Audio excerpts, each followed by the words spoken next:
Hello, hello, hello, hello, everybody. How are you? Hi, this is Shirley's Wind Down Tuesday. Thank you for stopping by. How are you doing? I want to say hello to everybody out there in YouTube land and Facebook land. Thank you for stopping by.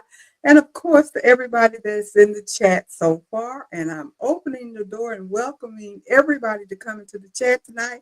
I do appreciate it if you do. But if you don't, that's okay. You can still listen, but feel free to chime in at any time. And also, I want to say hello and thank you to everybody that decides to look at the replay. I do appreciate that always. I always have a bunch of people that for some reason can't watch it live, but they do watch the replay, and I do appreciate that. So thank you so very much. Okay, who do we have in the chat already? Hi, Robin. How are you? Jenny, how are you? Becky and Danielle and Val. How are all of you doing? Thank you for stopping by. I do appreciate it as always. It's always good. You guys, I can always depend upon you to be here on time and everything. So thank you so much for dropping in. Let me see. Hi, Creative Notion, which is Beverly Marie. How are you? Thank you for stopping by.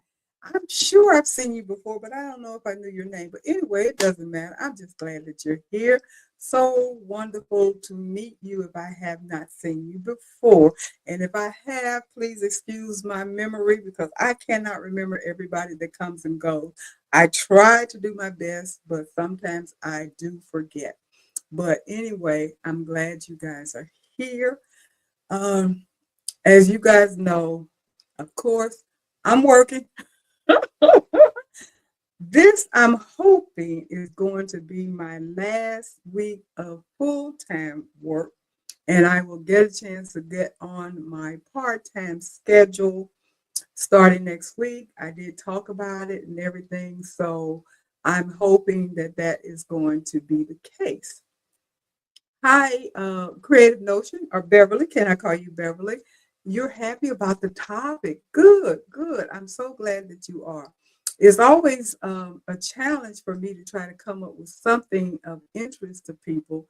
And I puzzle my brain. I get on Facebook, I get on YouTube, and I try to see what people are talking about, what people are doing, and things like that that may be of some interest to the group of people that follow me. And I thought about, I've done hooping, I've done stabilizers, I've done videos on that. I have a video that shows a whole array of hoops. And if you can see behind me, I have hoops on the wall. I have, let me see, move it this way. I don't have a whole lot of mighty hoops, but I have the ones that I need, that I use all the time. So that's what I have. And then I also have some Durkee Fast frames as well as some um, Tech hoops as well that's underneath my embroidery machine. So I use a whole array of different hoops for the different projects that I do. So I thought it would be a good idea to talk about hoops as well as stabilizers because it's not going to do any good to have hoops if you don't have the proper stabilizer and know how to use it and with what fabric and all of that. Um, I also have a handy tool that I've talked about before. Let me see if I can get it where you can see it pretty good. There you go. It's the dime embroidery compass. You can see it. That's what it looks like. And it tells you how to use and what to use. Deborah Jones, and if I'm not mistaken, she's the person that passed not too long ago. She is the creator of this embroidery compass, and I'll talk a little bit about this as well as we go on. It is a very useful tool as well. Hi, Pearl, how are you? And Brenda Hendricks, hello, how are you? And Margot, hi, how are you? Thank you for stopping by. Uh, yes, I think I've spoken to everyone so far. So, as I was saying about um, working part time, full time, I've been working full time for at least a month now. I started middle of April. Now it's about the end of June, May. And so I'm hoping with the beginning of June, I will definitely go to my part time. And then I'll be able to dedicate more time to my embroidery studio, my projects, to the live streams, as well as to my DIY videos that I put up, because I haven't put up any of those in several months. And I want to get back to that as well. Matter of fact, I don't think I've done anything since the Christmas holiday. I don't think, because right after that is when the process of me trying to get ready to move and everything started. So it's been a minute, but I'm hoping to be able to do that and dedicate more time to what I really love doing, and that is embroidering, and also talking with you guys and presenting and doing things that are of interest to my followers, as well as to the people that are finding me and enjoying what I have to say. And hi, Leslie, how are you? Thanks for stopping by. And Jenny, you said, yes, Deborah Jones passed away last year, and you do have the dime compass. A lot of people do. If you don't have it, you can certainly get it from Amazon quickly, and it's usually around 20 bucks. You can also get it, of course, from Dime. They have it, and they sell it anywhere from 20 bucks to 25 bucks, depending upon if they have a sale or not, but I still see it as a very useful tool. So, like I said, I'll uh, talk about it in a little bit. And if you don't have one, I do recommend that you get one, because I think it's very useful. It's a very useful tool and a lot of good information, because I know I don't use it every day, but I have used it quite a bit, and it helps me, especially if I'm trying to do something that I have not done in a while. Oh my goodness! Thank you so much, Robin, for the super sticker. I do appreciate it. Thank you so much. Don't forget, it is open for stickers and super thank yous and all of that. So I do appreciate it. Thank you. And what else I was about to say before I saw that was, I think I mentioned before, I know I've done two giveaways, and I told you that I will be continuing the giveaway projects throughout this year, and hopefully on, depending upon the goals that I set.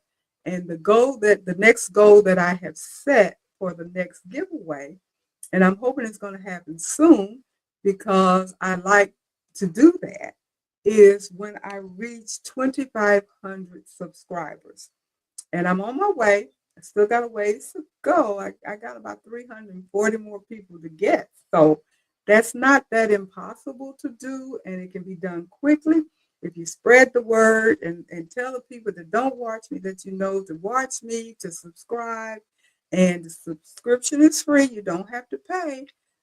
Just hit that subscribe button, and that will help me out. So I'm trying to reach that 2,500 uh, soon, because I have a goal for the end of the year, but I definitely want to hit that 2,500 as soon as possible. And as soon as I hit that 2,500, then we will be doing another giveaway. So, and the giveaways values will increase as time goes on, put it that way.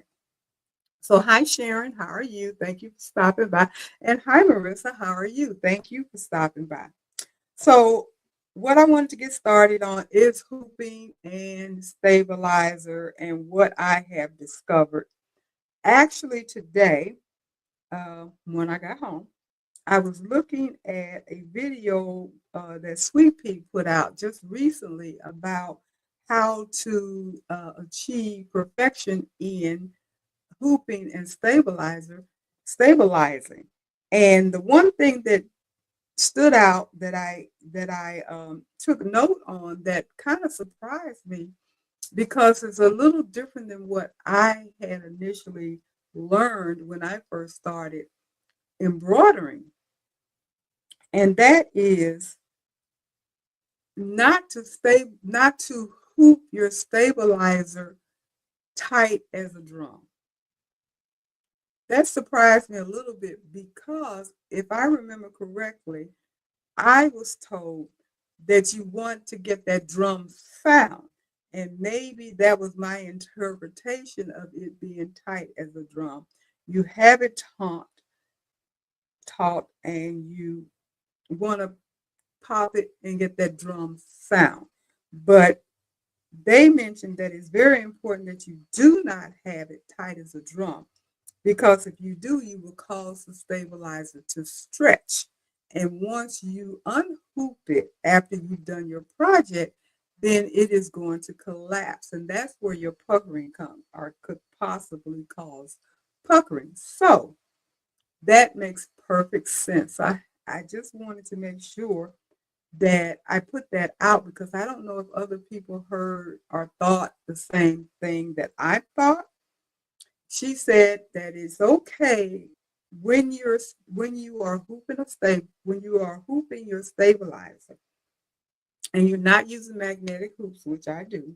You're using the regular plastic hoops, which I have on my headboard in the back. Those are the hoops, original hoops at the top that came with my big machine, and the ones that's at the bottom came with my SE 1900 right here, right there, and they're all the plastic hoops, and they have the grids and all of that came with it. When you're using those particular hoops, you loosen your top plastic part loose enough so when you lay down your stabilizer and make sure you do it on the grain. That was another thing I had heard, but really didn't pay that much attention to the fact that stabilizers do have a grain, just like fabric. And you are to follow the grain when you are hooping or using your stabilizer. Therefore, you get less puckering and everything. So follow the grain of your stabilizer. Place your stabilizer on the plastic hoop with it loose. Get it in there, and then you put the inner ring in. And once you get the inner ring in, of course, you're going to tighten it. Once you tighten it um, where it's taut, but not like a drum, you still can pop it and get that sound. Then, if you need to kind of tug on it a little bit to get it, completely taut, you can do that. They also recommend for those plastic hoops that you can pin it around the edges, or you can use double-sided tape. Now, there is a video where this lady is talking about this on Sweet Pea. If anybody's interested in getting more information directly from the people that put the video out. And so I just wanted to make sure that I give credit where credit is due, that this is a video that Sweet Pea put out. Be sure that you check that out. I've never used double-sided tape, but I've heard about it. I'm not even sure if I even have any. And mainly because I have not really used those hoops in the back in years, to be honest about it. I may have used the largest hoop that's at the top that is for my SC19, it's for my PR 1055 because I wanted to do multiple patches and it was a larger size than my the 8 by 13 mighty hoop. So I chose to use that particular hoop and it was easy to hoop with the twill and everything and it worked out fine. But I normally do not use those plastic hoops. Nothing's wrong with them. They, of course, are the ones that they are expecting you to use because that's what comes with your machine. And I would venture to say majority of people are using the regular uh, plastic hoops that come with your machine, and that is perfectly fine.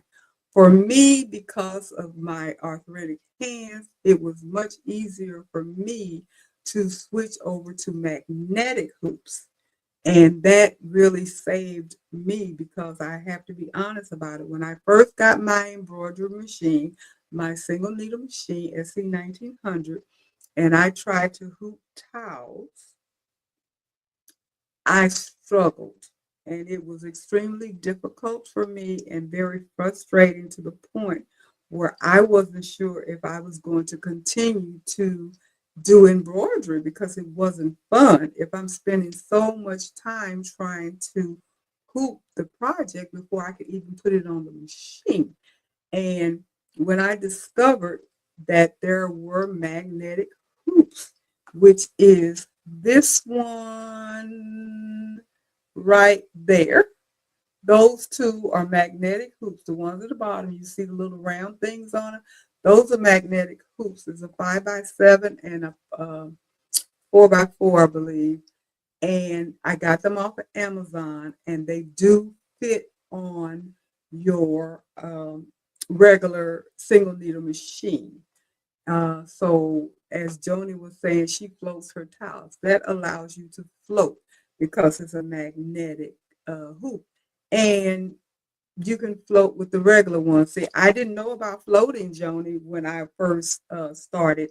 I hadn't learned that technique. I hadn't been told that. So that's what how it became so frustrating to me, because until you learn things, you do it you don't know what to do or how to do it right where it is convenient. But once I learned how to float with the regular hoops or to use the magnetic hoops is what I did. Those are the ones in the back of the first ones that I got because I only had my single needle machine, and I used that and I was perfectly content. I mean, I bought several different apparatuses to try to do the hooping, and it just was a total failure for me. And again, like I said, it was extremely frustrating for me, frustrating for me, and I was flustered. And so once I overcame that, then things became a lot easier. So once I got my 10 needle machine, I automatically, when I ordered the machine, I went on and ordered the hooping station, the Mighty Hoop hooping station. I didn't even play around with it. I didn't even try to use the hoops that came with my machine. I knew from the beginning with the 10 needle machine, I was definitely going to be using Mighty Hoops, and I've been using Mighty Hoops ever since, and I love them. So that has been for me, but that's not for everybody. Everybody doesn't use or want to use a mighty hoop, and that's perfectly fine. Um, so that's why it's important to know how to hoop. And Joni, you said floating is easier than you think. I think people are afraid of it. Well, yeah, could be because they probably think you're not getting the tautness that you're supposed to get, but floating, you hoop, you're stabilized. And as long as your stabilizer is hooped correctly and you put your towel or your garment or whatever on there, then it's going to work out okay.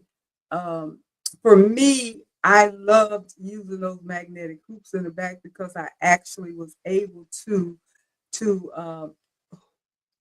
I guess it's still called floating, but you put the magnets on top of your fabric, and it holds it just like if you had a mighty hoop.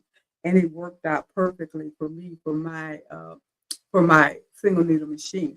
And that's what I did. So that is a good alternative if you have a single needle machine. Now, those of you that have single needle machines that have larger stitching areas than the 5x7 or the 4x4, a lot of magnetic hoops are being made. Dime has several magnetic hoops out there with various sizes for the larger hoops that you can use if you're interested in that. And they're easy to use. They're not as strong as Mighty Hoop, which may be an advantage, especially if you're doing it, using it on a single needle flatbed machine. But that's a good alternative, especially if you're not comfortable with the concept of floating. Somebody's talking about Joanne. Joanne, the last store, all of the stores are closing, by the 30th of May. That's what I read. So you have what, 2 more days? Today's the 27th, 28th, 29th. You got 3 more days to run out to Joanne if you still have one open near you and find whatever they have left over. And I think they're down to like 70, 80, and 90% off the price if there's anything else in there. So go ahead and run out there and get whatever you want if you can find it. And Sharon, hi Sharon, how are you? Thank you for stopping by. Um, you say your Joanne last day is Saturday. What is Saturday? 31st, I think? Or I don't know what it is. I don't have a calendar up. Um, and then Joni, you were saying as far as the floating is concerned, the 505 or spray adhesive of some kind is easy, makes it easier if you want to float. So we still have the conversation about Joanne. Robin said her last day is 31st, which I think is Saturday. So that makes sense because I read that the last of May will be the end of Joanne completely. All stores will be closed as of the last of May, which would be the 31st. So, like I said, if you still wanting to get out there and find something, run on out there. I don't have a Joanne anywhere near me that I'm aware of. And when I left Maryland, mine had already closed. Mine closed way early. They closed like in the last of January. So they've been gone. So I haven't been in a Joanne since I believe December. Um, and Val says there's very little left in the Joannes anyway. And that's what even when I went in January for my particular Joanne, it was hardly anything in there. It wasn't even worth me going in. That's one reason why I didn't go back because there was absolutely nothing in there. However, I kind of wish I had thought about it at the time because they had tons and tons and tons of flannel and um, fleece.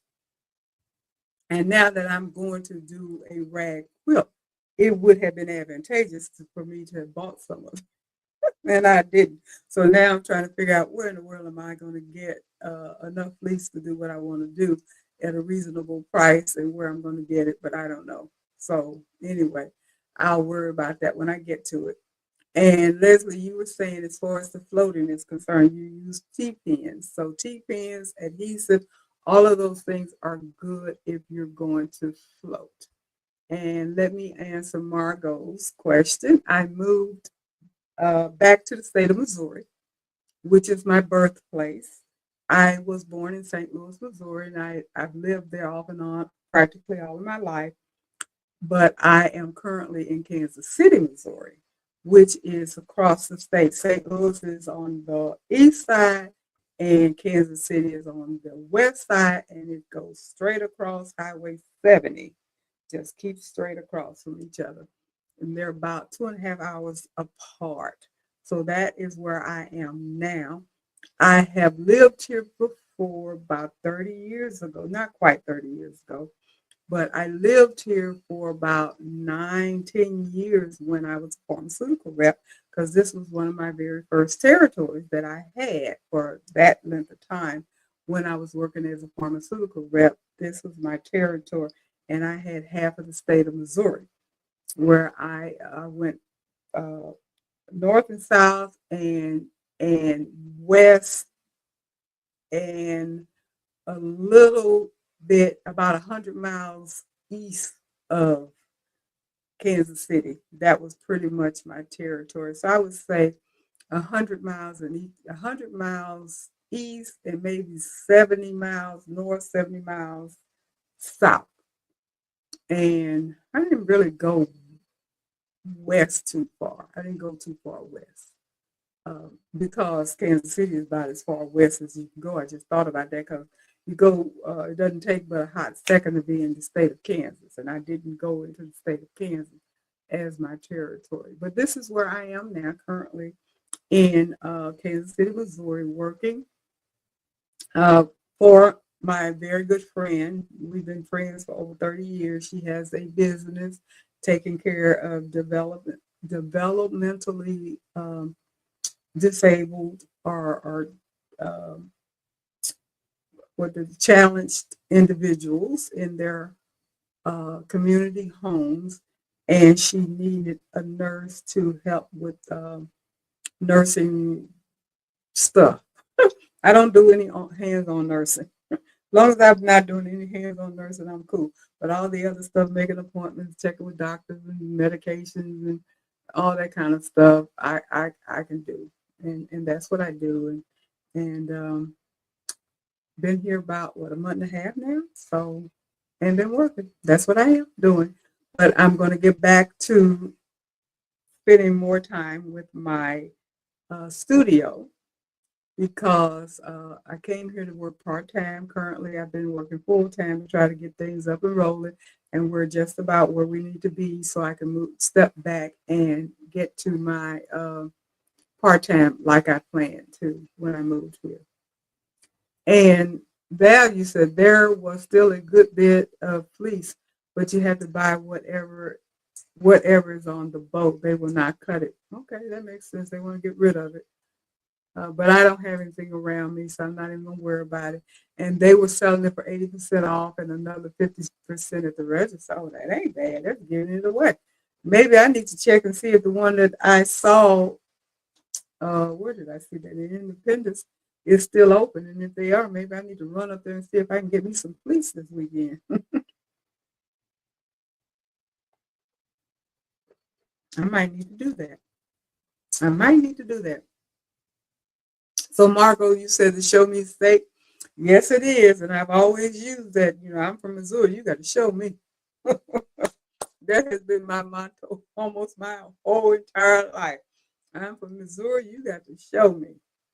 Don't tell me. You got to show me. Yeah. So, Michael is supposed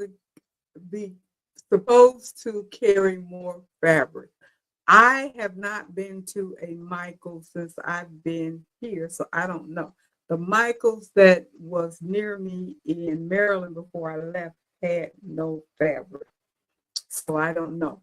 I have been to Hobby Lobby here, and I have to say they have not picked up the shortage. They, of course, have fabric. Hobby Lobby always has had fabric. But what was to my disappointment was it appeared they had the same fabric that I saw when I was in Maryland. I didn't see too much difference than what I had been seeing when I was going to the Hobby Lobby in Maryland. So I was a bit disappointed. And I definitely didn't see anything that looked like it could have been an increase in selections. So I don't know if they're going to or not once Joanne is completely closed. I don't know. And like I said, I haven't been to Michael's here yet. So I don't know if they have anything or not. Pearl, you said you went to Joanne yesterday and everything is gone but the shit. You did get some great containers for $4, but even when they had merchandise, it was still regular price. Okay, all right. Yeah, that was my thing. They didn't cut the price too much. Let me see what Leslie is saying.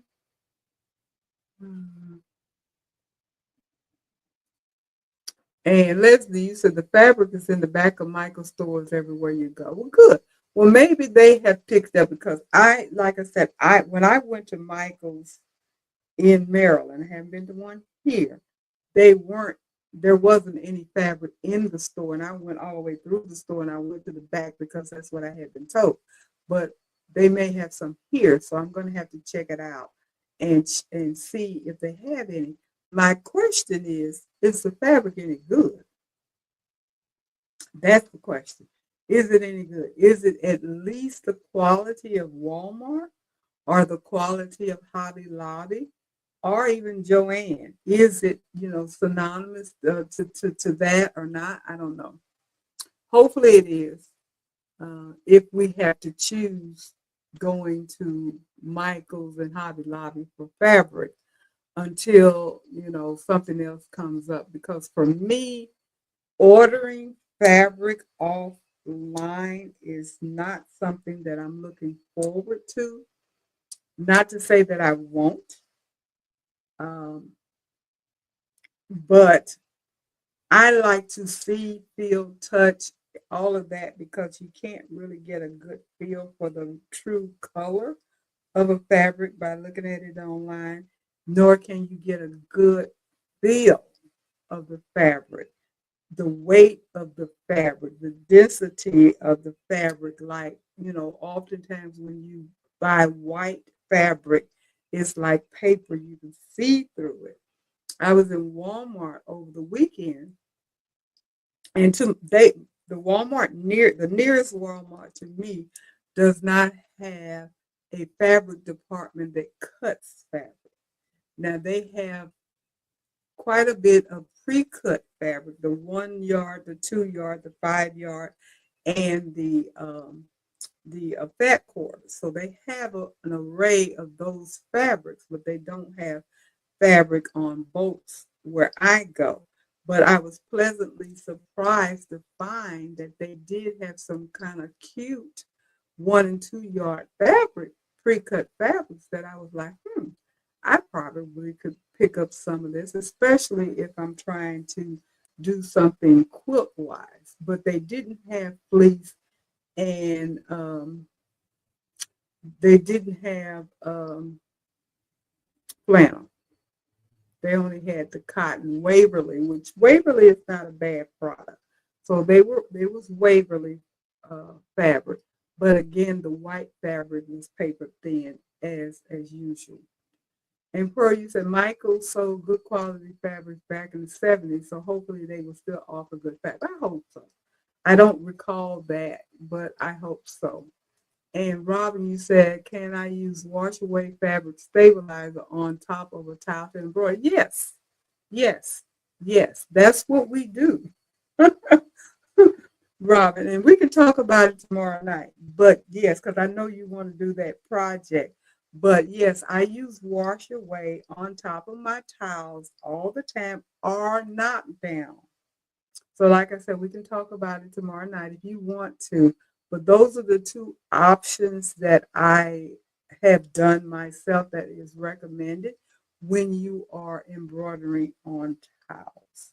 But yes, the answer to your question is definitely you can use the wash away stabilizer. If that's the question that you asked. And you said, good, you ordered the wrong stabilizer. I always wonder how folks got fabric prior to Michael's and Joannes. Hancock, that's what I did. Remember, there was Hancock everywhere. So, and then little mom and pop stores. I know I started sewing down south in Mississippi because that's where I was when I first learned how to sew. So all of the fabric that I bought was bought when I was in Mississippi. And if I remember correctly, there was just a little small mom and pop fabric store that we would go to. Everything was polyester mostly anyway, but that's where I got my fabric. Now, once I left Mississippi and went back home to Missouri, then I shopped at Hancock Fabric. So that's the only places that I can actually tell you that I personally have shopped. Uh, my frequency continuously has been with either Hancock or Joanne. So now that they both are closed, that puts me in a quandary because I have not shopped elsewhere for fabric on the routine. Now, have I bought fabric out of little small quilt shops and mom and pops and what have you? Of course I have, but not a place that I have gone every time I wanted some fabric. And now that I buy fabric more often now, and especially trying to move into the quilting arena, it appears that you kind of stuck to go to the quilting shop, which the fabric is much more expensive, where they average $12 a yard and up, or you pretty much put in a position where you have to order your fabric offline. That's not something that I want to do, but I may have to. And Pearl, you said there are quilt shops and some of the sewing machine stores carry fabric. Yes, they do. I did shop at a quilt shop slash um, um, baby lock dealer shop when I was in Maryland, when I wasn't going to Joanne. Leslie, you said you remember taking your aunt's items to have buttonholes made when machines didn't make buttonholes. I guess uh, there is a place I go to in Batesville. Batesville. Joni, you said you shopped at Hancock as well in fabric stores for mom and pop, yet so many of them are closed. That is true. That is true. But we'll figure all of this out. I know that something somewhere somehow is going to pop up because there are too many people out here that are relying upon being able to get fabric to do our work, do what we do, our craft. You have sewers, you have quilters, you have embroiderers. There are people out here that want and need fabric, and the mass majority of us do not want to have to continuously depend upon going to a quilt shop all the time or going online. So they're going to have to come up with something. I'm pretty sure that's going to happen. I'm pretty sure that's going to happen.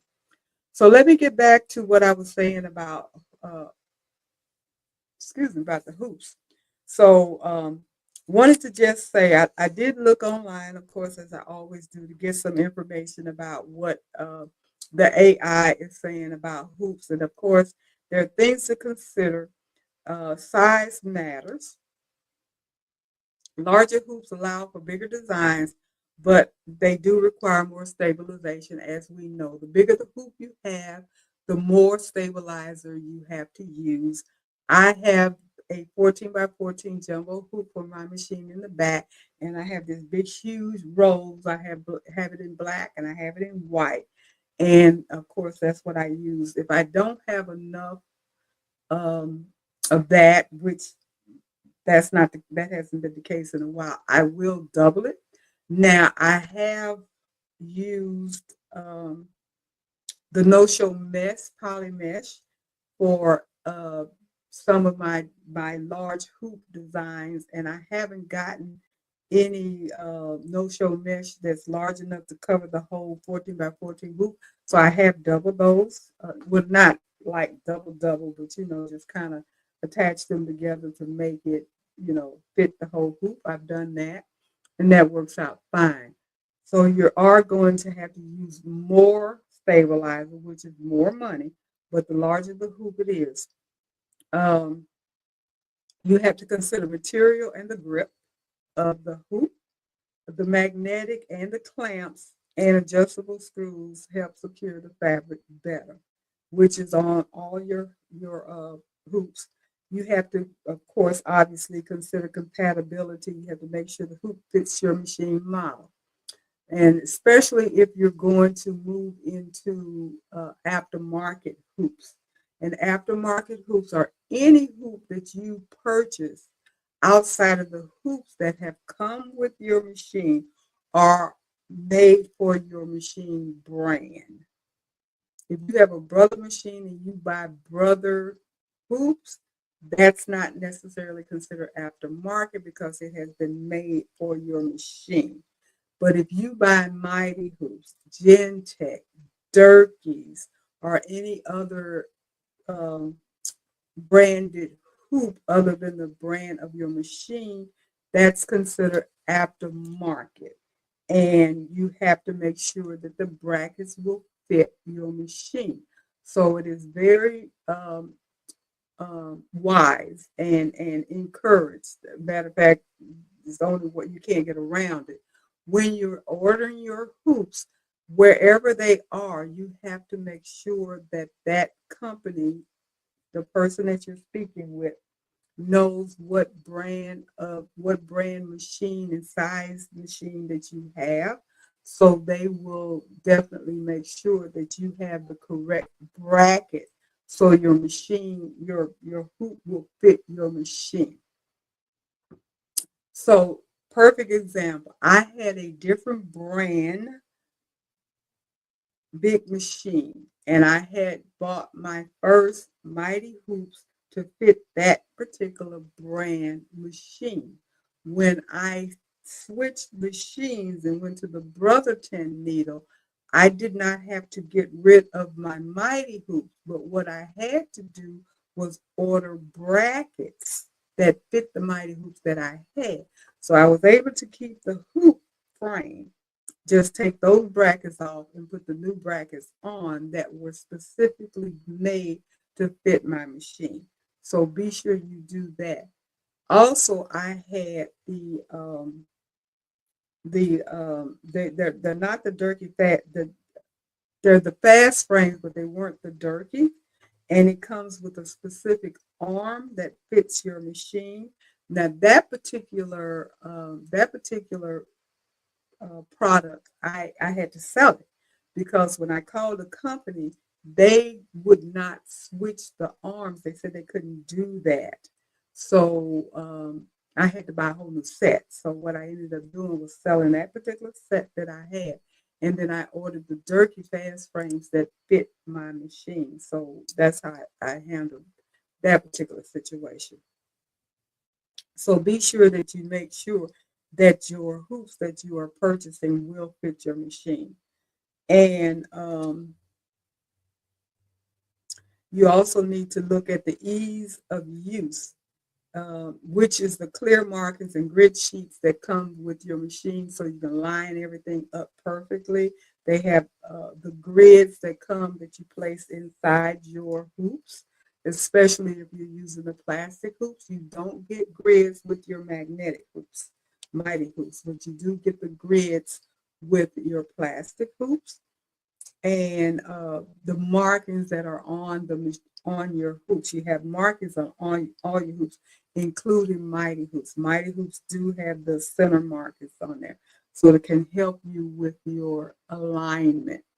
But the good thing about especially using like the big machine behind me, you can do your alignment with the machine. That's part of the computerized software that is inside the machine that helps you line it up. So you don't need to have a grid. Okay, embroidery hoops can make all the difference in stitch quality and fabric stability and ease of use. And some of the essential features to look for are size and shape, number one. Standard rectangular oblong hoops are ideal for larger designs and multi-hoop projects.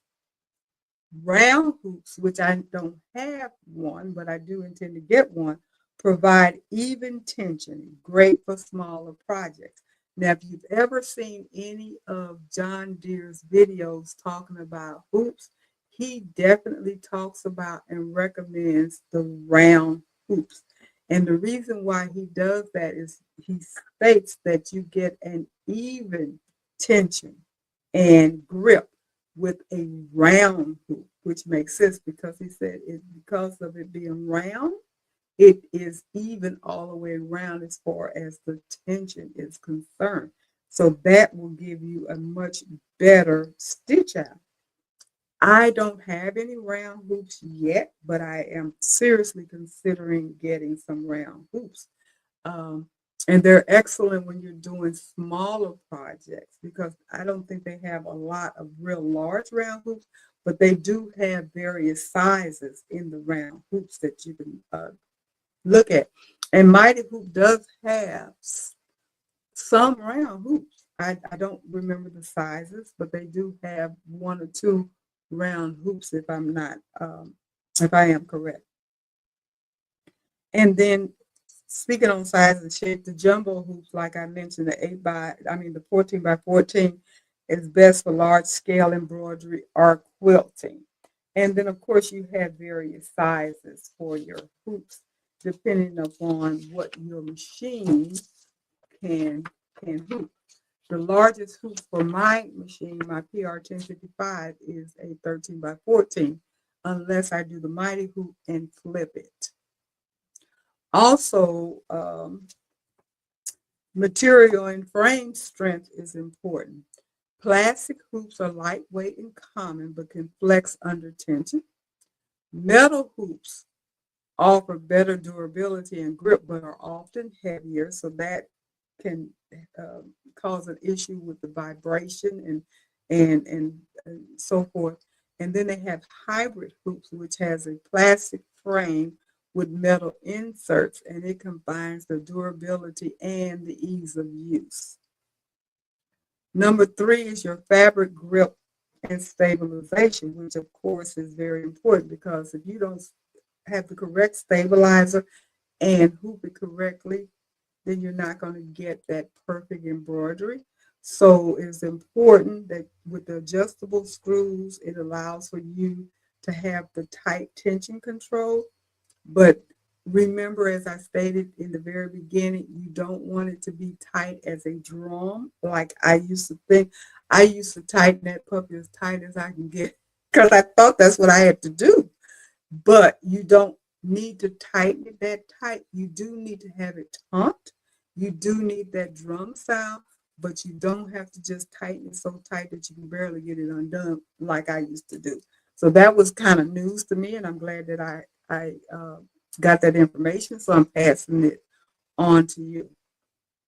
Magnetic clamps prevent hoop burn and are ideal for delicate fabrics. I love my magnetic hoops and the clamps. They work fine. The clamps definitely, because they're like flat. I've not gotten a hoop burn, but I have to admit, with my mighty hoop, I have gotten hoop burns.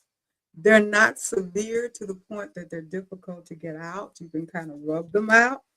You can squirt the water on it and kind of get it out and stuff. You can kind of rub it out with the lint brush. But I have gotten hoop burns with my mighty hoops, even though they say you don't. I have gotten them. A lot of people say they haven't, but I have. And then you also have hoops with the textured inner surface, and it helps keep the fabric securely in place. Or you can definitely use the double-sided tape. Number four is compatibility with machining projects. And I mentioned definitely ensure the hoop size and attachment method matches your machine model. So you have to definitely do that. And then check for additional grid marks or guides that enhance the alignment. So that part is very important. Now, number five, floating hoops allow for hooping without fully securing fabric, which will reduce puckering. So there is definitely an advantage to floating over and beyond just being able to get the product hooped. Multi-positional hoops enable continuous embroidery without re-hooping. That's what my jumbo hoop does, that 14 by 14, because it will stitch half. Then I take it and flip it and stitch the other half, and then you end up with one big, large design. And I have several videos out there showing you how I've done jacket backs using my jumbo hoop. And then also you can get the multi-positional hoops for your single needle machine. Like this particular hoop, that longest one at the bottom over there is my uh, multi-positional hoop for my SE 1900 machine. And as you can see, it's real long, and I think that's I think it's a 4 by 12 or something like that. So it allows my machine, the largest is 5 by 7, where I can get 5 by 12. I think I said 4 by 12, but I mean 5 by 12. I can get a 5 by 12 or thereabout. design on that machine versus just the 5x7 or the 4x4, or I think the smallest one is like a 2x3. So I can do that on that machine with those hoops that I bought, and I got that set off of Amazon. Those 4 hoops that are hanging there with a multi-positional hoop, I got that set off of Amazon. It did not come with my machine. It didn't come with my machine. Well, that's not anyway. It didn't come with my machine. Put it that way. Okay. What else? What else? What else? And quick release mechanism speeds up workflow. And some of your higher price machines um, does have the quick release, which I love. My SE 1900 does not, because it's not one of the higher end machines.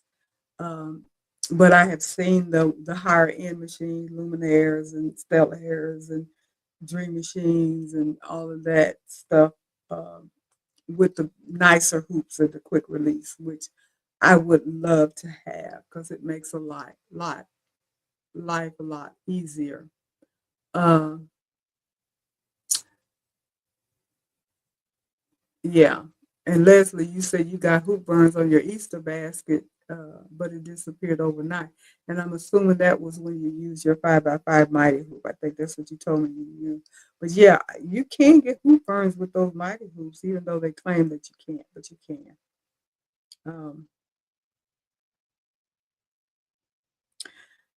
Now they talk about the best hoop size for small projects, and I mentioned about the round hoops. They do very well, and you may be able to see. I said it, and that hoop actually isn't round, but it is the closest thing I have to round, and it is the smaller hoop, like the 3-inch hoop. And it says the 3-inch hoop is perfect for tiny monograms, intricate lettering, and delicate details. I've only used that hoop, I believe, once, and I did do some monogramming. 4-inch hoops are great for small motifs, patches, and embroidery on accessories. I've not used it for patches because I've used my 5x5 mighty hoop. And the 5-inch hoop offers a balance between small scale precision and slightly larger design. And that's where I have fallen. My 5x5 mighty hoop does the trick for me when I'm doing small projects, and then I move up from there with the mighty hoops that I have. As I showed you guys earlier, I do have one, two, three, four, one, two, three, four. I have a total of 5 different sizes if I count my jumbo hoop of mighty hoops, and that has worked for me.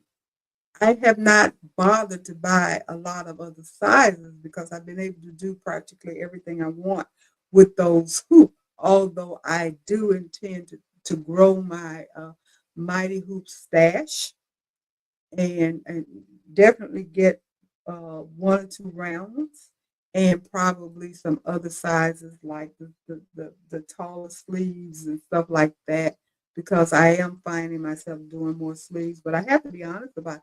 I've been able to do most of the sleeve work that I've done using my 5x5 mighty hoop, or I think that's a 6x9 that's up there, I believe it is. Um, and I've been able to get it to work. I've been able to get it to work. Um, Joni, you said, what about MAGA hoops? Are they worth having? Um, are you referring to those green hoops? When you said MAGA hoops, I think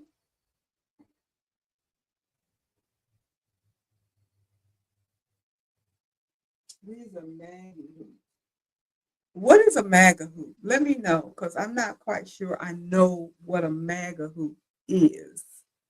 Then if you kind of refresh my memory, I might be able to address that for you.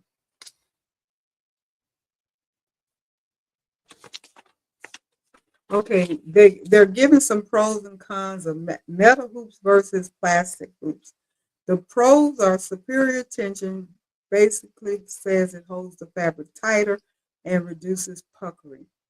Durability, long lasting, and resistance to wear, an idea for heavy fabrics, works well with thick materials like a denim or canvas, and that is true. The con is the hoop itself is heavier and it can cause more vibration and tension on your machine, which is true. I use on this machine here, I use this is called a tubular hoop support that I use. It's a Mighty Hoop product as well.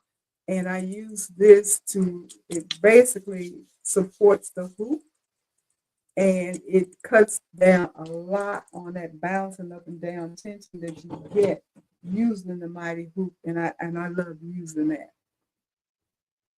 Okay, Pearl, you said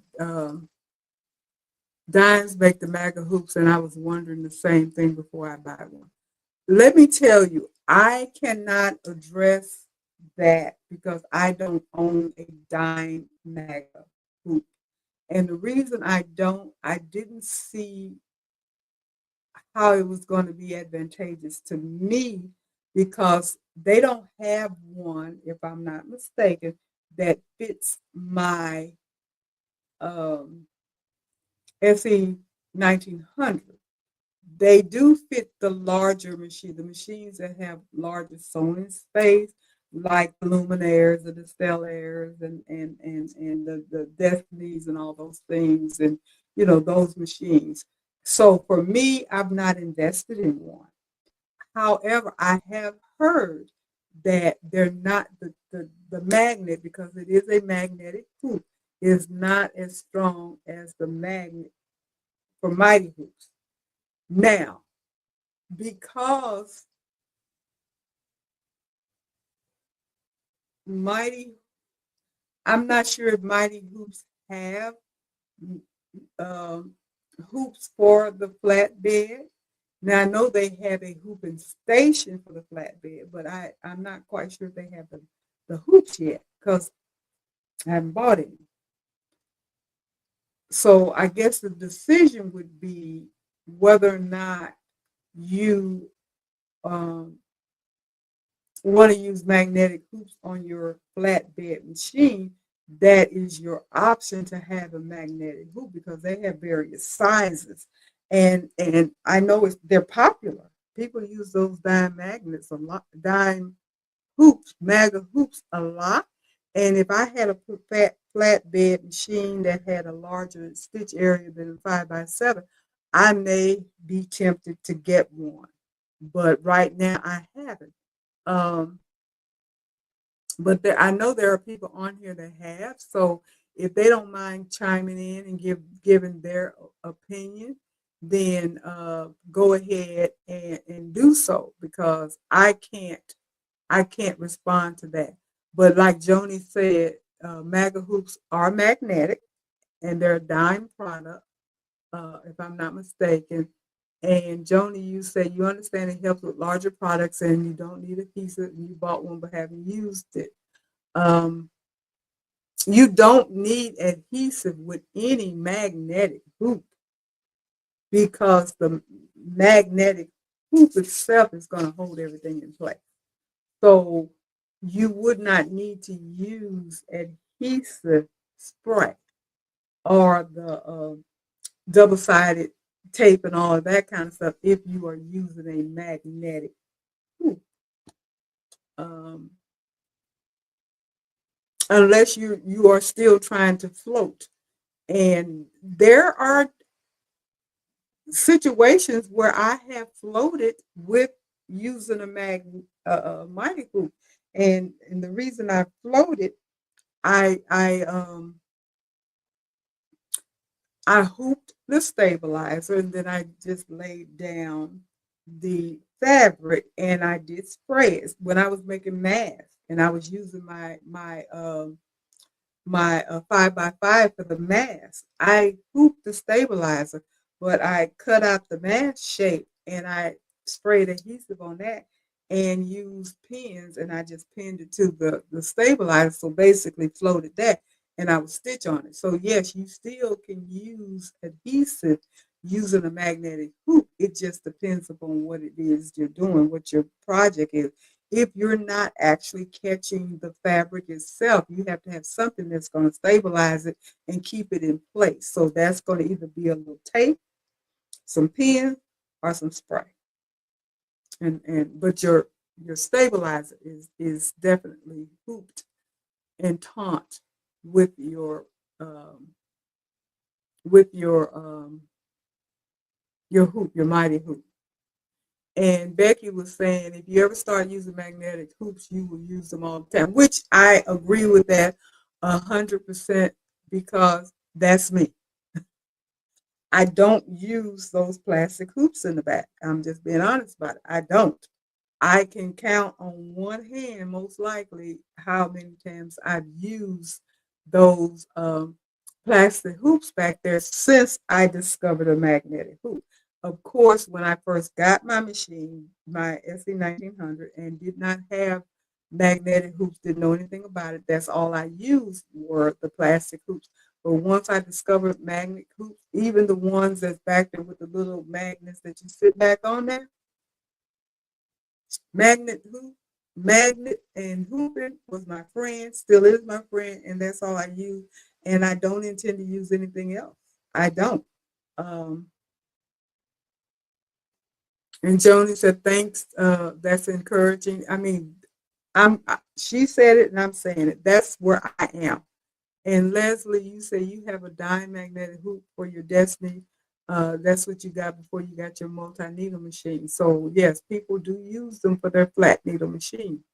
And Leslie says she agrees with Becky. I can remember using a regular. I can't remember using a regular hoop after buying the magnetic hoop. So join the club. Join the club.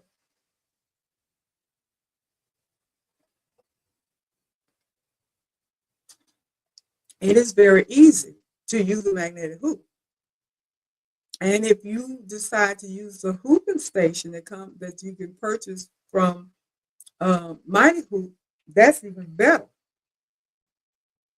because it makes your hooping easier and more precise. And that's what I love about the hooping station and the Mighty Hoop because if you use it correctly, you're definitely going to be able to make sure that everything is aligned appropriately and even in the same over and over and over again. And that's the whole purpose of the hooping station. If you're doing left chest logo as a perfect example, you use the chart that tells you where to place it and you measure it and you select it correctly. And I'm not going to go through how to use the station. That could be another conversation for another day. But if you use it correctly, you're going to get that same spot every time. If you uh, do a left and a right and you use it correctly, they're going to line up perfectly. So that's what I love about using the hooping station. It is going to help you get your alignments correct and consistent, and that's what you want to do. Okay, Danielle, you're going to lay down. I'm laying down. I'm sure that means I will fall asleep in about 5 minutes. I'll see you tomorrow too, Danielle. Thank you. Um, okay, so I talked about the pros and cons of the metal hoops. Now the plastic hoops, pros, of course, they're lightweight and um, lightweight, easier to handle for extended stitching, more variety available in different sizes and shapes, so because there's tons of them, and it's gentler on the fabric, less likely to leave marks, is what they say. I don't know how true that is because I know if you hoop it too tightly, like I obviously was doing, you can definitely get hoop burns. Cons, there's less grip. It may require frequent adjustment to maintain the tension. They can warp over time, especially if you're using heavy fabrics or heavy use or exposure to heat, and not as strong for thick fabrics, and you may struggle with heavier materials, which you will, like with the towels and denim and stuff like that. It is almost impossible to hoop. At least it was for me. It was something that I just could not do. They talk about the techniques for metal hoops, heavy duty embroidery idea for thick fabrics like denim, canvas, and leather, where the strong tension is needed. Dense stitching, satin and field stitch, metal hoops hold fabric taut, prevented distortion in high stitch count designs, and then, of course, multi-layered embroidery works well for projects requiring multiple stabilizer or thick backing material, like if you're quilting or you're doing some type of in the hoop project where you have batting and all that kind of stuff, and you're sandwiching all of that stuff together. If you use a magnetic hoop or something like that, it is definitely going to work well for you. And of course, industrial and commercial embroidery, they're used in professional setting consistently because it makes more sense. Now, plastic hoops is better with delicate fabrics like silk, organza, lightweight cotton, and it prevents the hoop burn and fabric damaging. If you're doing freestanding lace and applique, it's easier to manage with a lighter hoop than it is because you're not going to over tighten your fabric. However, I have definitely used my mighty hoop with everything and every fabric. So it just depends upon you. But for me, I've used my mighty hoops with everything. Quick embroidery projects, plastic hoops are more convenient for fast setup and repositioning. I don't agree with that. And personalized embroidery, like monograms and small designs, they're great for detailed work on soft fabric without excessive tension. Now, that part may be true if you're doing the very tiny initials or something on the sleeve or something. You might want to just grab a very small hoop if you have one and go ahead and hoop your project and stitch it and go forward. Me, I have still used my 5x5 mighty hoop regardless of what I'm stitching, whether it's a handkerchief or a napkin, a cuff, anything. I've used my 5x5. I've even used my 5x5 for stitching on um, straps.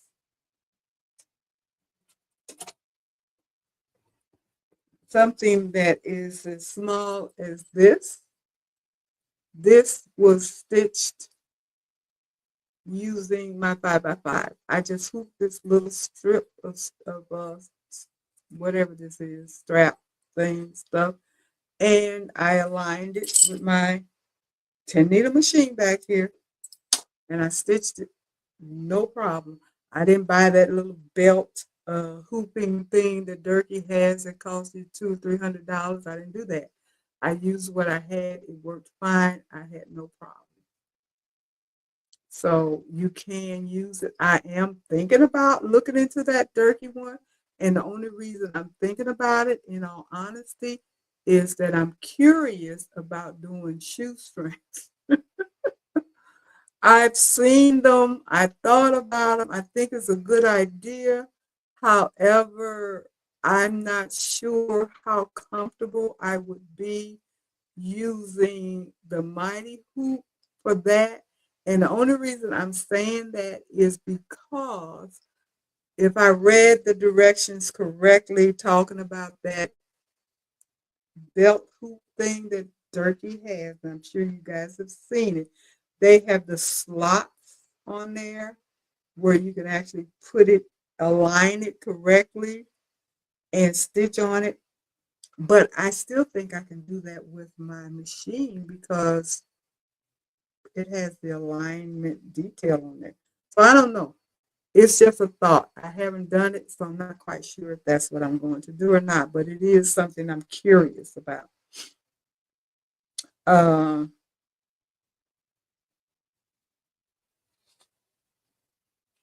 so plastic hoops, I said they're gentler, no hoop burns, or less hoop burns, quick repositioning, more control, or no, less control. The cons is less control over the tension, may require frequent tightening, especially with dense stitch patterns, and it can warp over time or break. Um,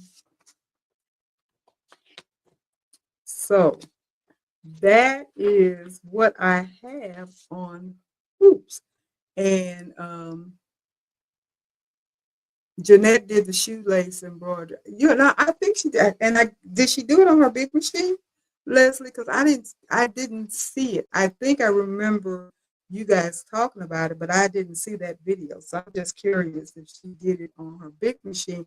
And I'm assuming she just used the mighty hoop. So, and then you said we had the camera also to assist us, which is true. That's why I'm hesitant. That's why I haven't bought it, number one. And number two, I said that I was going to try to be brave, because all you got to do is just position it correctly so it's going to stitch. And I've stitched really small things before, so it shouldn't be a big deal. And you say you can't remember which machine she used. I'll just have to look it up and see if I can find it, and find out what machine she used. For me, well, I got my SE 1900 out now where I can get to it. So if I try it, I may try it on that machine. So we talked about hoops, different kinds of hoops. There are tons of hoops. I told you what an aftermarket hoop is and what you need to be looking out for and all of that. So what goes along with that? Now I didn't mention in my title needles and thread. And I'm not going to talk about that tonight because that's not on my topic. The only thing that I am going to mention, and that was because we talked about it, I believe, last week on my Zoom with the Sew Along group. Um, when you are stitching small lettering, of course, you need to make sure that everything is hooked correctly and stuff.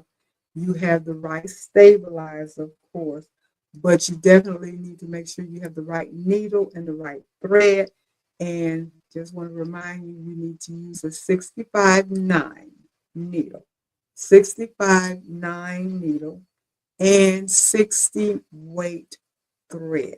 It's like night and day. If you haven't tried it, try it. It is definitely going to um, make a difference in the way your lettering looks when it stitches out, because it's going to be cleaner, crisper, more distinct, and easier to read, and it's going to make the embroidery look much more professional. So I just want to put that tip out there. If you don't haven't gotten any needles, just buy you a pack or two, keep them around, get you a spool of thread that is 60 weight. And I tell you what I did. I needed some black 60 weight thread, and I could have sworn I bought some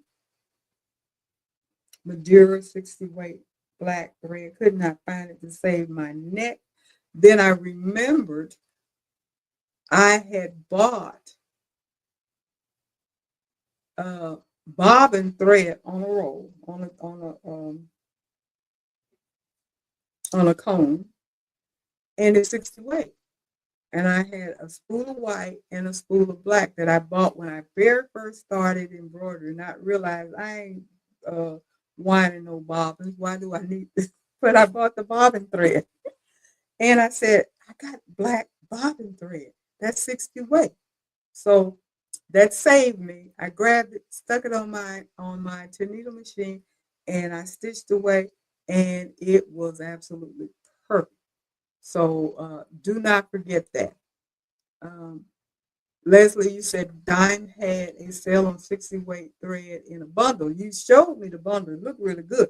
But you told me you had that for a while. So I don't know if they still have it. I'm going to check with Dime, because the bundle that Leslie showed me had various colors in it, and it looked like a very nice array. Now, Madeira, the difference between that bundle and Madeira, and you probably can do the same with Dime if you buy their exquisite thread. You can almost match perfectly. All of them aren't the same because I know I bought some orange that was not the same, but close.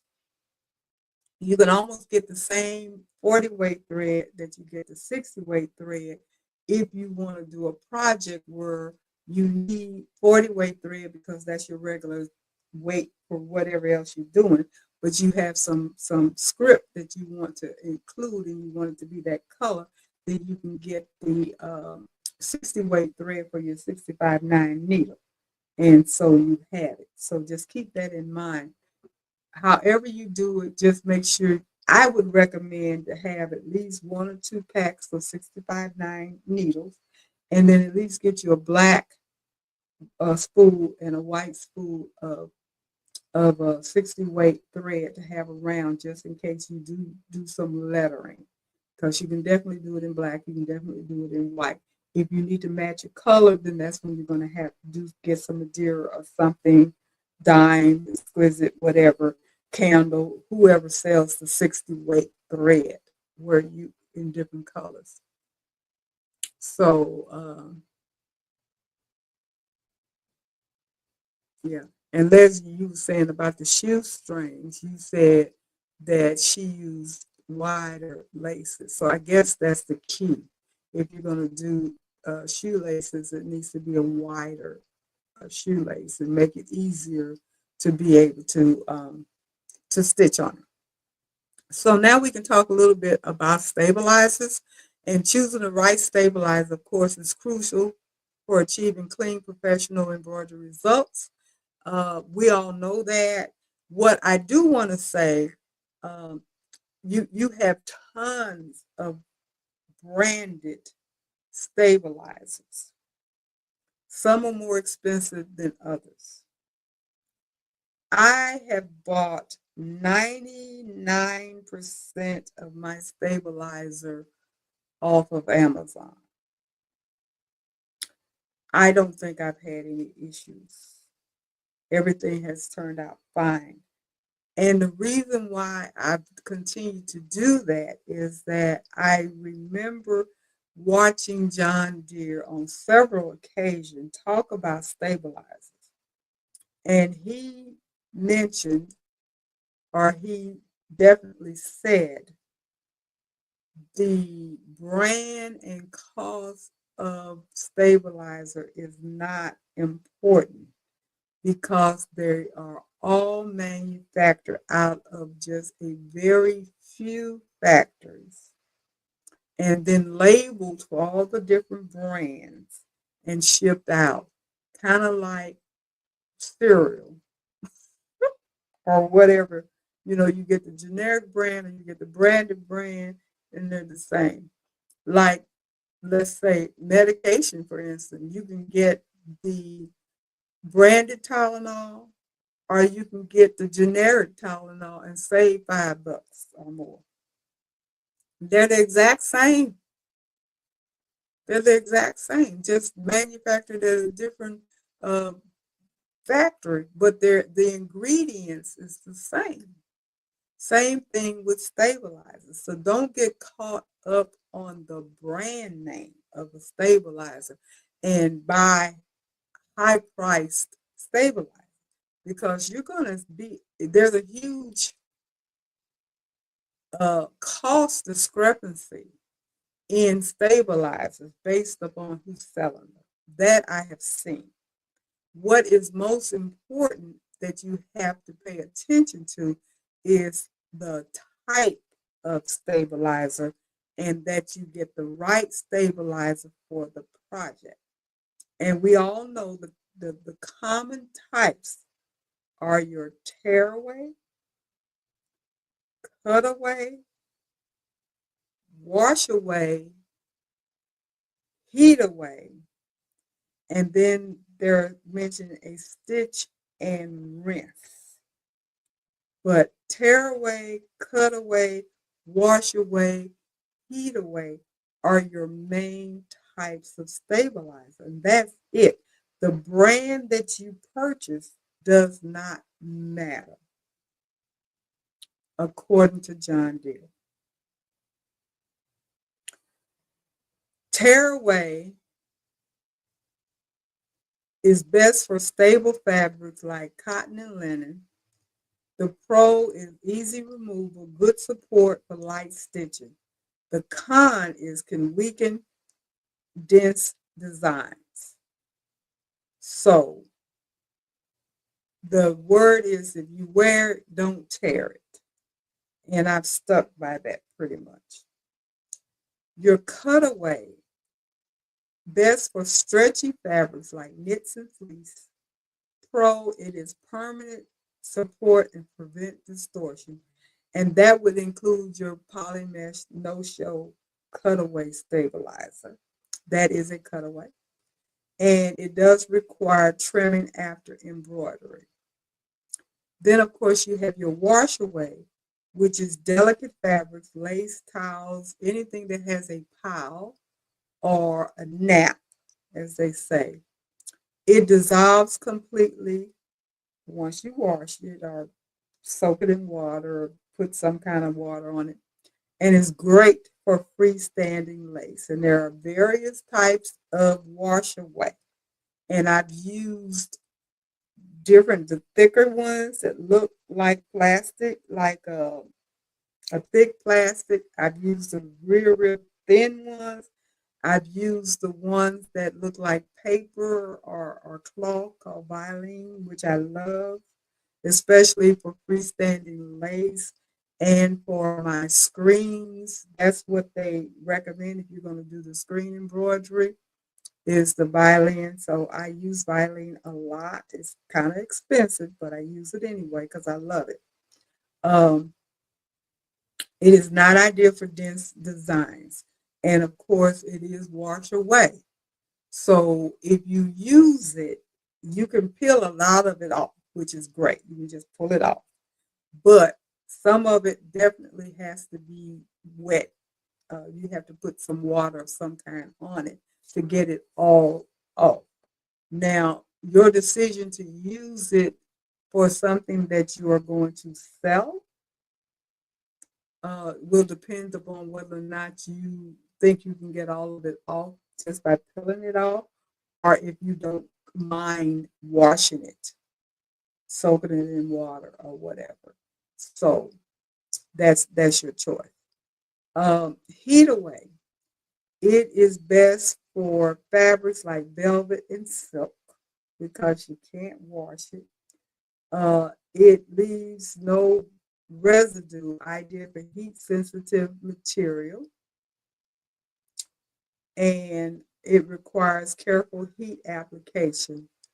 I've only used it once and I did not like it. I don't think part of it was user's error, meaning me, and I think the brand.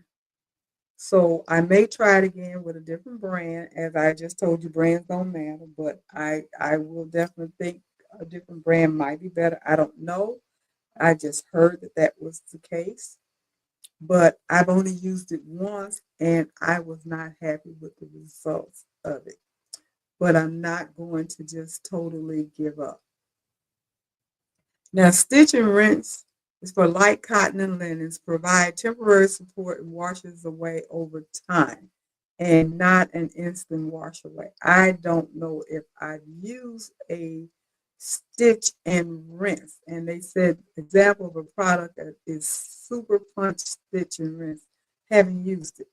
Now, the one thing that they haven't mentioned on here is one other product, and that is a liquid stabilizer. And I think I have mentioned this to you guys before.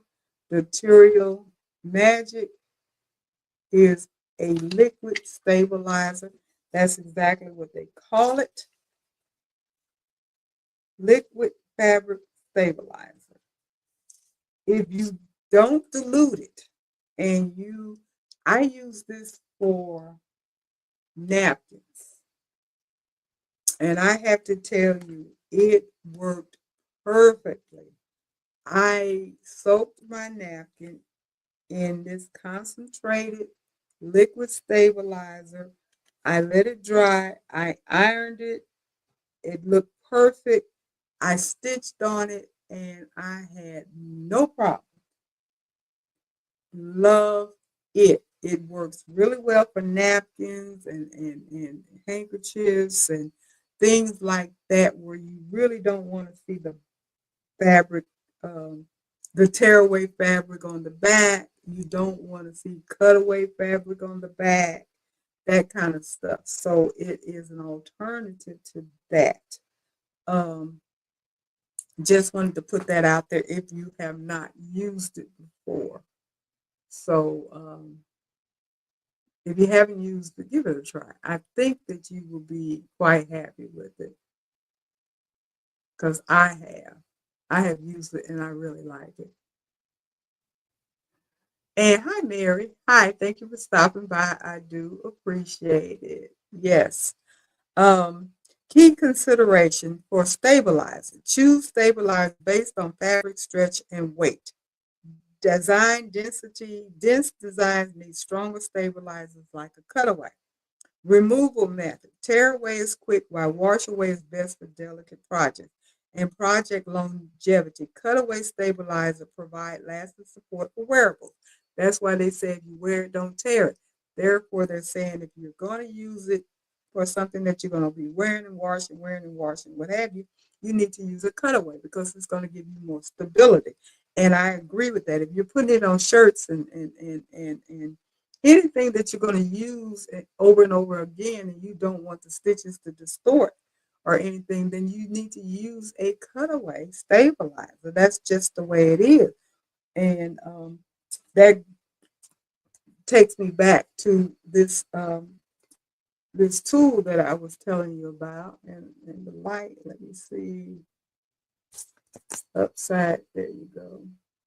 It is the Dime Embroidery Compass by Deborah Jones, bless her heart. Rest in peace. It moves, and the little cutouts that are here, it's a little cutout here at the top, little cutout here, and you move it to the fabric that you are planning on stitching on. Say you're going to do broadcloth quilting cotton, and you turn your arrow to that fabric. It says set fabric at arrow. Read stabilizer needle and comments in the window. So it's a little window. The stabilizer for broadcloth quilting cotton says medium firm tearaway. The needle come down to the bottom, the type and the size.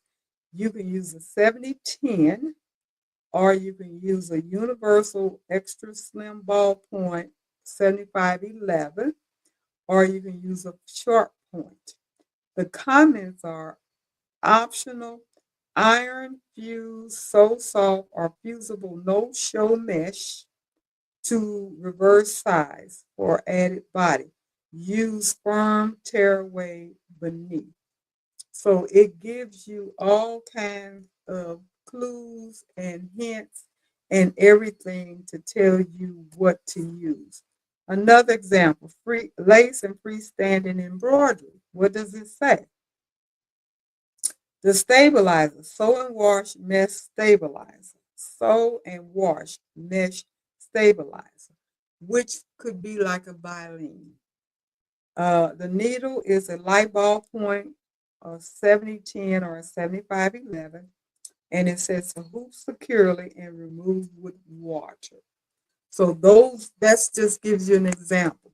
Now, for those of us that use Embroidery does have in their module, and I'm not sure if it is in Essential because I have Essential and Enthusiast, but in the module, there is on your top toolbar a part that says Project Advisor, I believe, that you can click on, and it will also give you information like the compass, the embroidery compass, where you can put in there what your fabric is, and it will tell you what stabilizer and what needle to use. So those are little tips and hints and tools that you can use to help you pick out the correct stabilizer because Leslie said you have to take your compass out from its hiding place. And you said you have a bottle of Terra Magic, but haven't used it yet. Use it, girl. Use it. Pull it out and use it. So that is how you pick your stabilizer. Now, they're giving you some tips here for personalized lettering or monogram.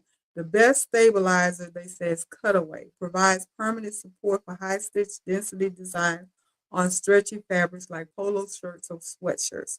Why? Because it keeps embroidery letters crisp and prevent distortion, especially on fabrics with some stretch. For embroidery on tiles or textured fabrics, the best stabilizer is a wash-away topper robin with a topper-like water-soluble stabilizer. It ensures the stitches sit neatly on fluffy or textured like terry cloth or anything that has a law or a nap. Why? Because it keeps stitches from sinking into the thick fabric while disappearing after washing. So it's going to look pretty. For quick and trending embroidery projects, best stabilizers tearaway. Works well for fast, low density designs on stable fabrics like cotton or linen.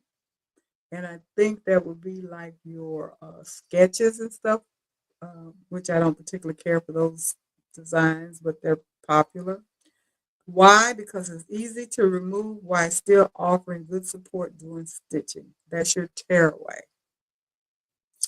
Freestanding lace are intricate details. The best stabilizer is wash away, of course. Ideal for delicate lace embroidery that needs a standalone. Why? Because it completely dissolves, leaving clean lace edges without visible backing. Now, what I will definitely recommend is that you get a good wash away stabilizer. One of the kinds that is kind of thick, like a thick plastic, or the Vilene. I would not use the little bitty thin that looks like wax paper type, that, the plastic wrap stuff. I wouldn't use that for freestanding lace at all, because all of that puncturing that goes when you're doing freestanding lace, I mean, is tons of stitching. That is going to uh, crack over the pressure of the needle. It's just going to cut it in pieces. I've seen it happen, and I've seen people double it and stuff like that. Instead of wasting time and money doubling it, just get a better wash away stabilizer. They have thicker wash away stabilizer, or they have the Vilene. It is going to work perfectly for you. You only have to hoop the one. You don't have to double it or anything like that, and it will survive all of the up and down stitching that you're going to have with the needle in order to get your to do your freestanding lace design. So that is my recommendation. Spend a little extra money to make sure that it turns out the way you want it to turn out.